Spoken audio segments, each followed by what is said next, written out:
Hello friends, welcome to pro talent and I am Nitin Parmar. My dear students, बहुत सारे students मुझे ये पूछ रहे हैं कि सर क्या क्लैट 2023 का एग्जामिनेशन काफ़ी टफ रहेगा? क्या वो एलेट जैसा टफ रहेगा या यू कैन से ईजी रहेगा? दोस्तों ठीक है, मैं काफ़ी समय से क्लैट का पेपर को फॉलो करता हूँ, ठीक है, और मैं रेगुलरली स्टूडेंट के साथ दिन में ऑन एन एवरेज 12 घंटे तो पढ़ाने में लगाता हूँ, ठीक है। तो उन 12 घंटों की पढ़ाई से है ना, उनके साथ बातें करते हुए और अलग अलग तरीके के पेपर देखते हुए मेरे मन में एक इनसे बहुत सारा असेसमेंट होता है। उन असेसमेंट के बारे में मैं आज आपके साथ बात करूँगा। दोस्तों, अगर मैं क्लैट 2023 जो बॉडी इस बार कंडक्ट कर रही है, उन्होंने जो सैंपल पेपर रिलीज करे हैं, उन सैंपल पेपर के ऊपर से अगर मैं आपको बताऊं तो पेपर का टफनेस कैसा रहेगा। उन्होंने सैंपल पेपर 1 डाला था जो काफ़ी टफ दिया था। सैंपल पेपर 2 जो उन्होंने दिया बहुत इजी दिया। सैंपल पेपर 3 तो पूरा दिया नहीं, 28 क्वेश्चंस दिए थे, उनमें उन्होंने कॉन्ट को छोड़कर बाकी सब इजी दे दिया था। और कॉन्ट में पता नहीं उन्होंने पूरी इन्फॉर्मेशन दी नहीं थी और पता नहीं किस बात का कैलकुलेशन कर रहे थे। वो जो भी हो, वो उनकी जो भी गलतियां हो उसको तो अपन बाजू पे छोड़ते हैं। अपना काम तो 18 तारीख को ढंग से एग्जाम देना है, ठीक है। तो दोस्तों, एक पेपर काफ़ी टफ, एक पेपर काफ़ी इजी, सैंपल क्वेश्चंस जो डाले वो भी इजी रहे। तो क्या क्वेश्चन पेपर इजी रहेगा? दोस्तों, question paper will definitely be moderate level. It will not give you lot of shock. It is not going to give you lot of shock. ये समझिए दोस्तों, ठीक है। ये पक्का है कि आपको बहुत भारी शॉक तो नहीं लगेगा, ठीक है। हावेवर एलेट का एक्सपीरियंस हमें यह बोलता है कि हमें कभी भी एग्जामिनर को नहीं नीचा आंकना चाहिए। एग्जामिनर हमसे हमेशा 10 कदम आगे होता है, और अगर एग्जामिनर हमसे अगर 10 कदम आगे है तो हमें उतनी तैयारी रखनी है।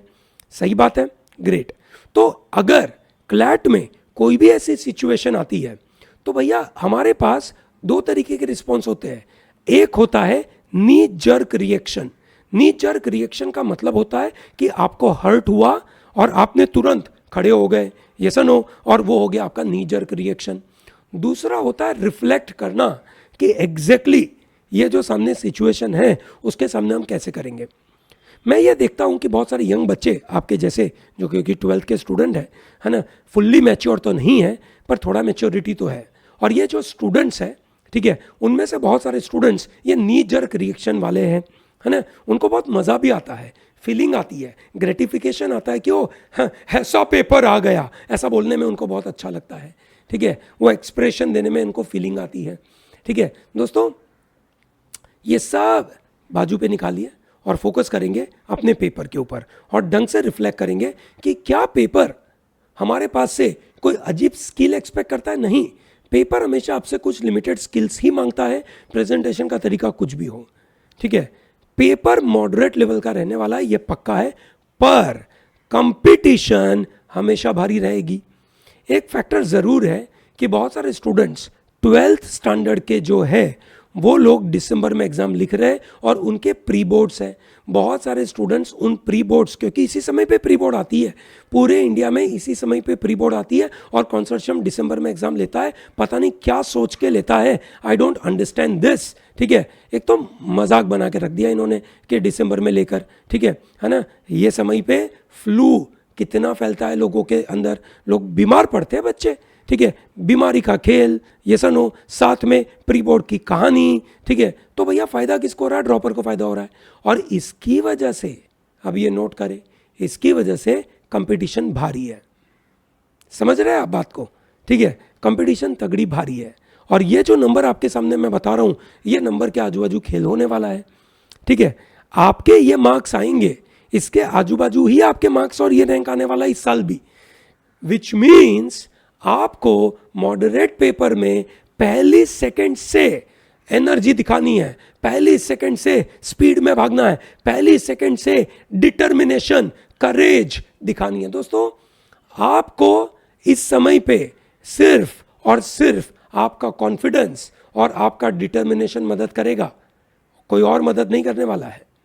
और इसीलिए please focus on this capability कि भाई मुझे कैसे भी करके ये मार्क्स लाना है and I can get it, ठीक है, प्रोवाइडेड मैं ढूंढूं वो क्वेश्चन जो मेरे से बनते जाते हैं, फालतू में जो मेरे से नहीं बनते हैं वहां पे टाइम वेस्ट ना करूं।